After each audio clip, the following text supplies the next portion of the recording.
Yes. So I went to work on this particular morning, and he called me to tell me that after dropping the children at school, he went back home and he couldn't enter the house. He tried to put his key in the lock, but the key couldn't fit the lock at all. So I called the office and I told him there's a family emergency, so I need to go home and sort it out. Getting to the house now, we realized that our landlord changed the lock while he was out. Yes, guys, that's true. And just to take it a bit back, I took the kids to school that morning. Hello, guys. I took the kids to school that morning. Getting back home, I realized that my key could not fit in the lock.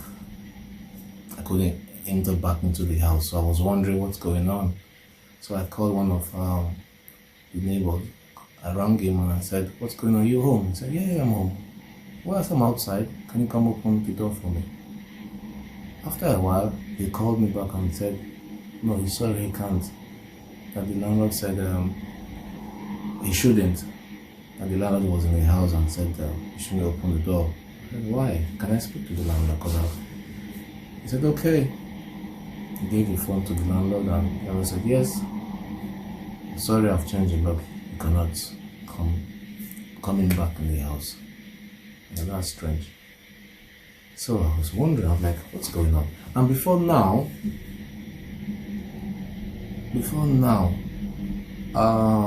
let me take it back again. Oh, years back. A month back. No, years back. Let me just take it back to give them a clear picture of how it all started. Right. I rented this place. It was a big space which I partitioned, right, into a bedroom and a living room. That was where I started my life, my journey. In short, that was where we had our second daughter, so that was the fateful beginning of a young man. Right, anyways. So now, when I got a house from this person, this landlord, and he told me, "John, do not worry," because I did ask him for an agreement. I said, "No," I said, "there's no need for that, me, because I saw him like a father, a Nigerian father." I said, "Well, what's the point?" I agreed, and I absent-mindedly I agreed with him, and that was how I rented that place from him. So when it was time to pay, he always come. He still did not allow me to pay into his account. And he didn't give us any receipt either. No receipt either. So he would just come and just collect the money and all that. So there was no problem. So it went on smoothly. Then we had a very cordial relationship. This man will come, as sometimes when he's in trouble, distress, family trouble. Because most of the time he was having issues with his wife.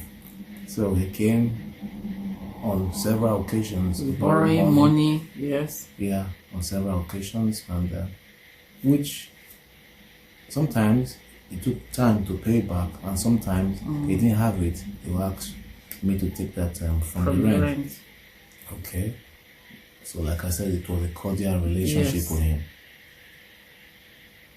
Then fast forward, a time came, I don't know what happened between him and his wife, because he wasn't living in the house at the time. He told me he was going to move in the house. That's upstairs. We were living downstairs. So I was going to move in the house. So I was like, wow, I hope this is not going to be an issue now. Because I wasn't quite comfortable because with that. Living with a landlord in the same house, it was, you never get a good, it never end good. People always say it's not good to live with your landlord because it never work out. Yeah. So, well, he moved in, and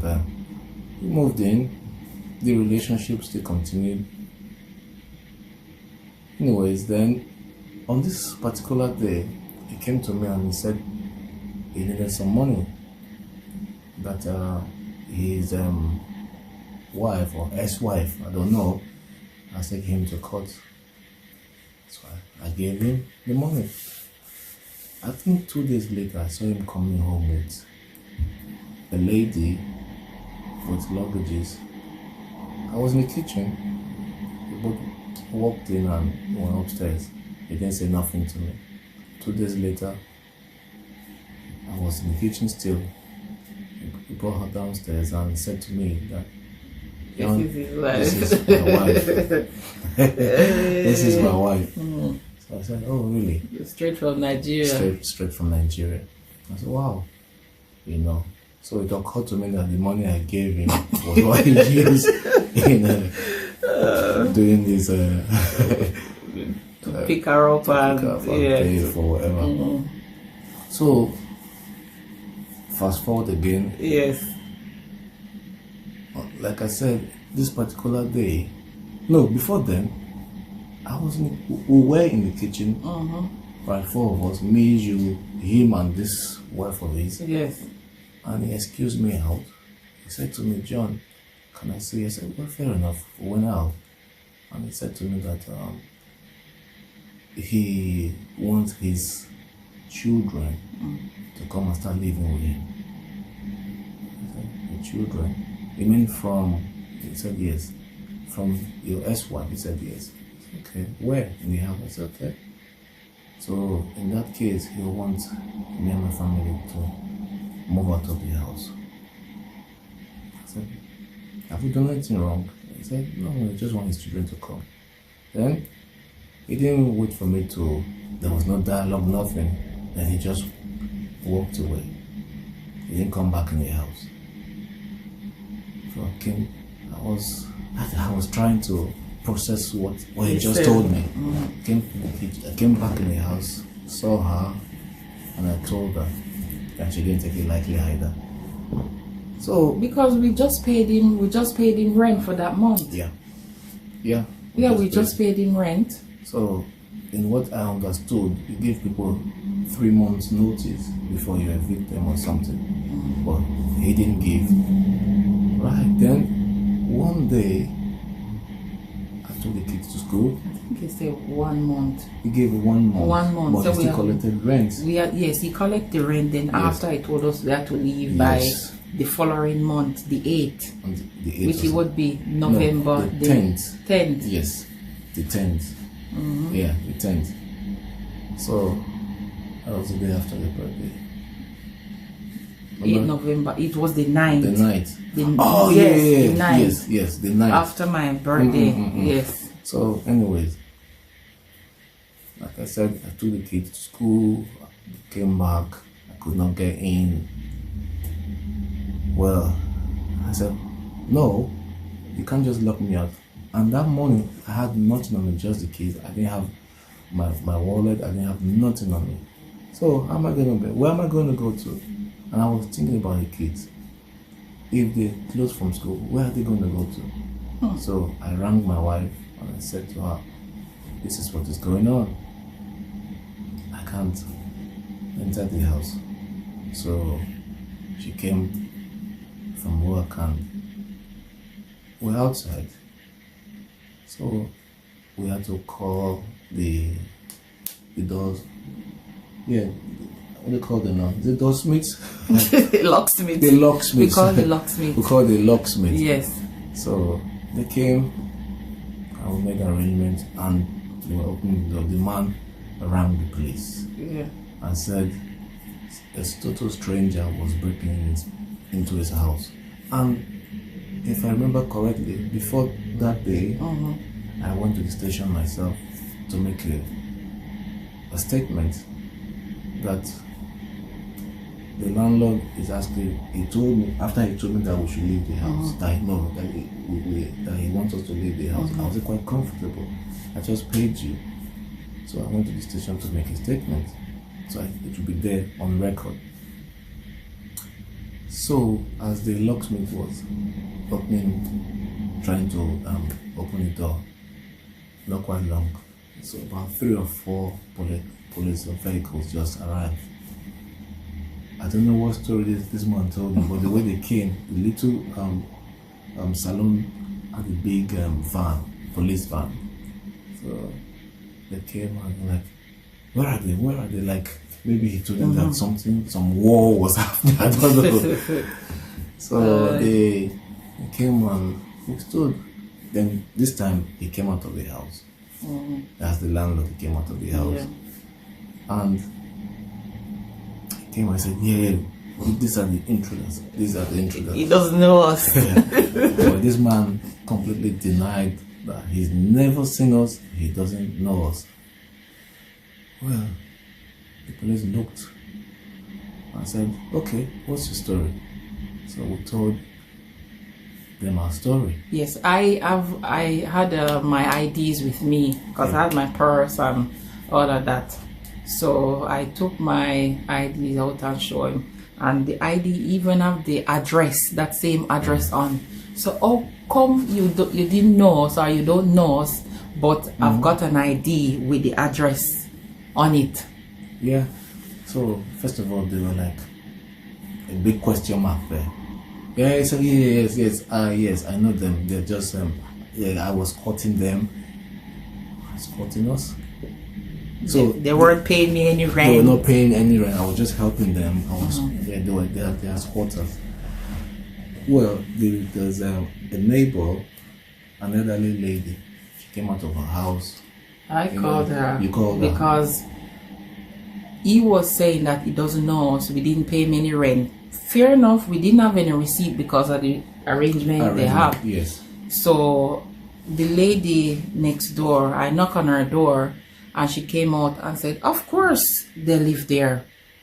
They've been living there for so many years. They even gave birth to their daughter there. So she knows us. We were living there. We are living there. Right. So the police, one of the police said, wait, hold on a minute. You were at the station yesterday.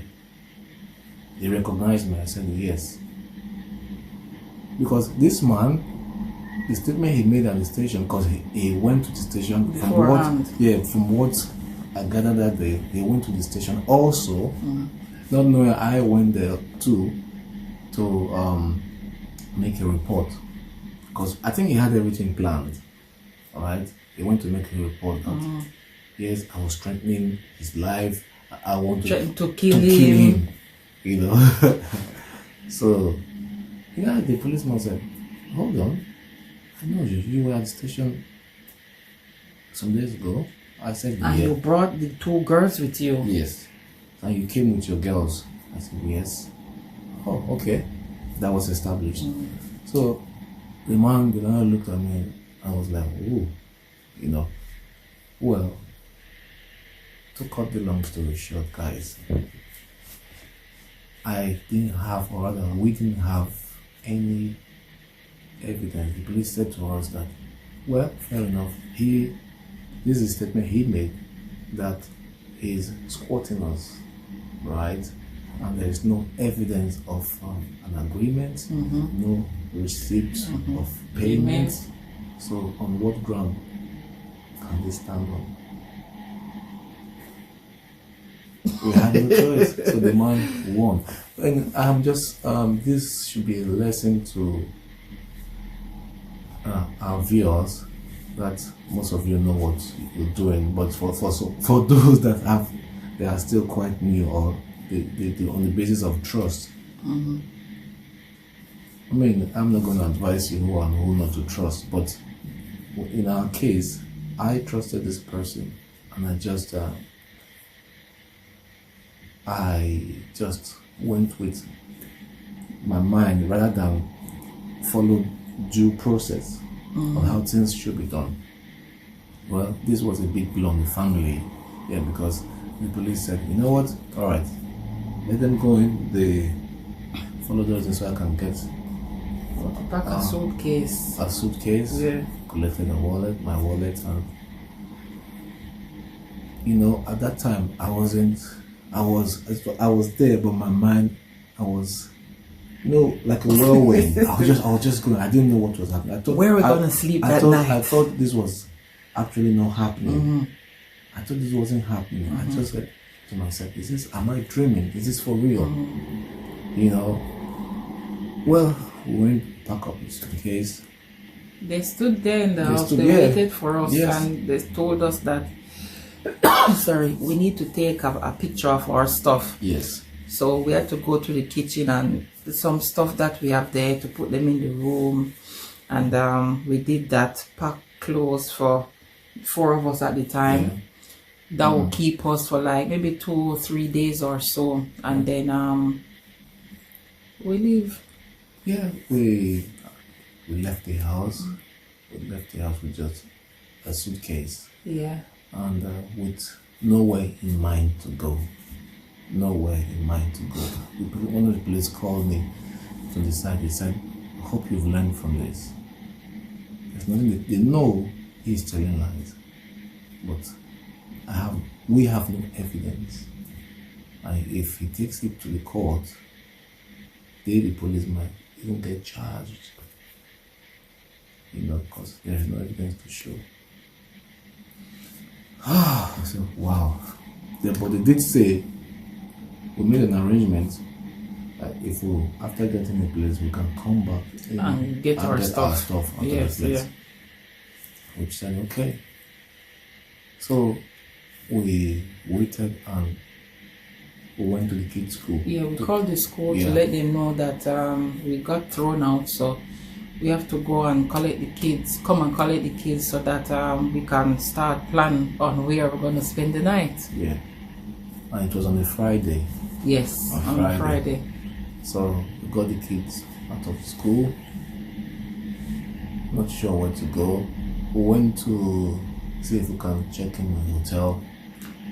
Oh, very expensive. Very expensive for a night. For a night, I said no. We're not sure of how long we're going to be staying, and if they are telling us that's what amount of money. No, we could afford to pay, but I said no, not. It would be very unwise. So let's look for where to stay. So I rang one of my family friends. So he accepted for us to come, which is I rang him and spoke to him and his missus. So they accepted for us to come. We went there and we spent the night with them. The first thing the next morning, we left the kids over there to go hunt for a place. So we got to where you normally go to check the board. To check the board and see places. You could easily get one than to go through agency. Yes, it's easy. You just call them and they will tell you, we did that, call some places. And one lady responded. Yeah, she responded. Yeah. And she actually asked us to come over. I told her it's a family of 4. We were 4 at the time. So we went over there and she agreed to have us in. I think was it the next day or 2 days later? We went to see her that same Saturday. Yeah, that same Saturday. And we made arrangement to move in on the Sunday. Right. So we moved in on the Sunday. Yes. And we were there. But this time, I was still trying to process what just happened. You see, like I said, we had a cordial relationship with this man. This man would come. He was like a father to me. I helped to maintain his house. Sometimes he wouldn't even pay just to make the place look good where we live. I'll paint the place, fix what needs to be fixed. Sometimes I wouldn't even ask him. He would come like, oh my God. He would just be, praising and all that. I just took it like, I live here, so it should be a place that is comfortable for us to live. So I said, okay, let's say the lady that his wife he brought from Nigeria influenced him. I said, but couldn't this man think about the time and the help, the assistance this family gave, and on top of that, to have my kids out there without, he didn't even think about the kids, he didn't think about them, like, where will they sleep? He didn't think about that. He just did what he had to do. Well, this got me angry. I was vexed. I said, God, no. Meanwhile, within me, I kept hearing this, like a voice telling me, forgive. I said, how can you forgive? How can you forgive someone that put you in it? Yes. Not just you, your family in a situation like this. Right? Okay. Supposing I didn't go to the station, right? Beforehand. Remember, he went there to lie that I wanted to kill him. Yes. So if it had resulted to something else, so how can I forgive such a person? I said, no. They would just lie for no reason. This is not someone. We spent 7 years in that house. 7 years. 7 years. I said, how? No, I'm not gonna forgive this person. Yeah. It's not like I said I was planning to go hurt him. No, but within me, I said, no, this person will be on the bad page, right? That's how I was feeling as well. We were hungry. He chose out. Very angry, So I said, Well, there was this particular day. Now, like I said, we moved into the house, and it was a nightmare in that place. It was a nightmare. That's another story. It was a nightmare. That's another story that place. For another day, right? But that was a temporary place. But it was a nightmare. But we thank God that we had a place to put our heads and the kids. That's a story for another day. Don't worry, guys. That will make that a story for another day, right? So one day in that temporary place that we rented, and like I said, each time I had this feeling like a voice said, forgive. I said, what's there to forgive? What's there to forgive? Then one day I was sitting, I said, let me study the Bible. I had this Bible app on my phone. When I opened my phone when I opened the app on my phone, the next thing that popped up was a scripture. Luke 6 verse 27.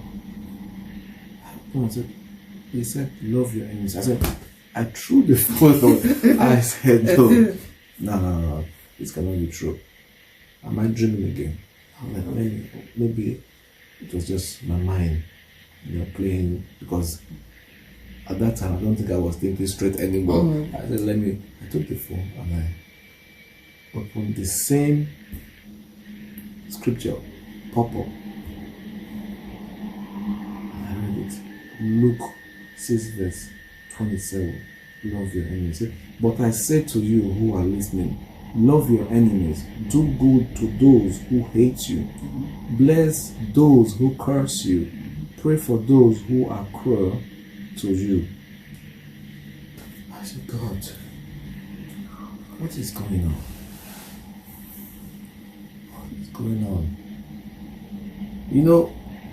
This kind of humbled me, because I believe in the scripture.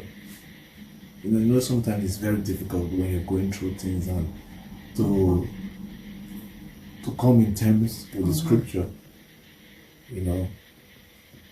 When that came, I suspected at the time that God was telling me, that was his voice saying, forgive, right? I didn't want to hear that. But when it popped up on my phone, the app On my phone, when I opened that app, when it popped up, that picture came up, and I saw it. I was frightened. I was alone by myself, and that picture was telling me, reminding me who you are, of what he's been telling me to forgive. Yes. I said, God, and that broke me down. That broke me down, guys, that broke me down. And I let go. It was like a big burden. When it was like a big relief. It left me when I said, I forgive. I took the man off my mind. It was like a big relief left me. Like something sat up on you could hardly breathe for a long time, and all of a sudden there's this relief. You just feel light. That's exactly how I felt. Like, oh my God, what a transformation. I don't know what transpired, but immediately I said, I forgive that man. I suddenly felt light, and I asked God to forgive me. I said, God, forgive me for not listening to you. Forgive me. And it's difficult, and I'm using this as a medium to reach you guys out there. I know many will say, this person have hurt my feelings. This person have done this to me. This person have done that to me. No, unforgivable. Whatever this person did, it's unforgivable. But I want to encourage you to find a place in your heart to forgive. I know it's not easy, I've been there. I don't know what you're experiencing. I don't know what whoever must have done to you. Find a place in your heart to forgive. For your own good, You remember I said when I forgave, I felt that lightness. I felt a relief. It's like a burden left me. That means I was under a bondage, so to speak. It left me and I became very light. Very light. It is easy. Some people say, it's easier said than done. But we have to train ourselves. Forgiveness might take time, but when you train yourself to forgive, you see that it's something that you can do easily. So that's our story. I don't know if you've got anything. Yes. I forgive this man. I remember when he did what he did. Yes, I was very upset. I was angry and all of that. I say, if I see this man, what I will do to him and all of that to me. Yes, but it's just the way I was feeling at the time when it happened. Yeah. And time goes by. I was still in the area because my kids go to school and I work, so I know that I will see him. I see him a couple of times on the bus, him walking, so we never really get the chance to talk. So I said to John months after, I say, if I see this man, I would talk to him, because I want to let him know that I've forgiven him. Because I don't want to keep anything in my heart for someone, because that already is a sin, it's a burden. And when you keep something in your heart for someone, you're under bondage. So I want to release myself. Yes, me saying I would talk to him if I see him, and that would free me from that bondage. And it so happened that after giving birth to my son, that was months after, I believe maybe a year, over a year after. Yes, I took the boy for his 6-week immunization. Yes, and I went to the shop and I saw him in the shop. Excuse me. I saw him. He was a bit fussy, so I put the baby on my shoulder. I was pushing the bucket, and I saw him, And I went up to him and I called his name, and he turned around and saw me, and he looked like this. Yes. I was like, trouble. He looked like this. So you can just imagine, you throw this woman out and this person is right there calling your name, standing in front of you, right? So he looked at me like this, and I smiled. I said, hi, how are you? And he said, hi. He said, you've got a baby? I said, yes. I said, it's a boy. I said, whoa, you got a boy now? He said, yes. And I said, okay then, see you. And I just walked. Yeah. And when I walk away, it was like the load, that burden just lifted. I had already forgiven him, but it's like the confirmation then, me walking up to him and saying hello to him. After that little conversation with him, I was free. I was free. So that is all I dealt with mine. Yes, I forgave him. And I was happy I do that, because I'm a happy person. And for me to carry something like that, it would weigh me down, drag me down. And I don't want that. I didn't want that, so that is how I dealt with it. And I was happy how I saw him that day to let it all go. Yes. I never see him after that day. I never see him again. Yeah, I've never set my eyes on him since then. Yeah. So guys, well, we don't know if you love to share your own experience. We would love to also hear. You can leave that in the comment section below. Yeah, just tell us. We're all learning. So share your experience, and let's also hear your story. And who knows, you might have something to also add or say to you, So, and if you have anything to also say with regards to what we just discussed today about forgiveness, about our experience, also leave that in the comment section below. And thank you guys for staying back and watching to the end. Yes. We're very grateful to all our subscribers. Thank you very much. We love you guys. Thanks for your support. So Yes. I'll say we'll sign out now. See you on the next video. The next video, right? Yes. The next video is probably to be also very interesting. Just listen up for it. You know what? You hit the notification button. So yeah. anytime there's a new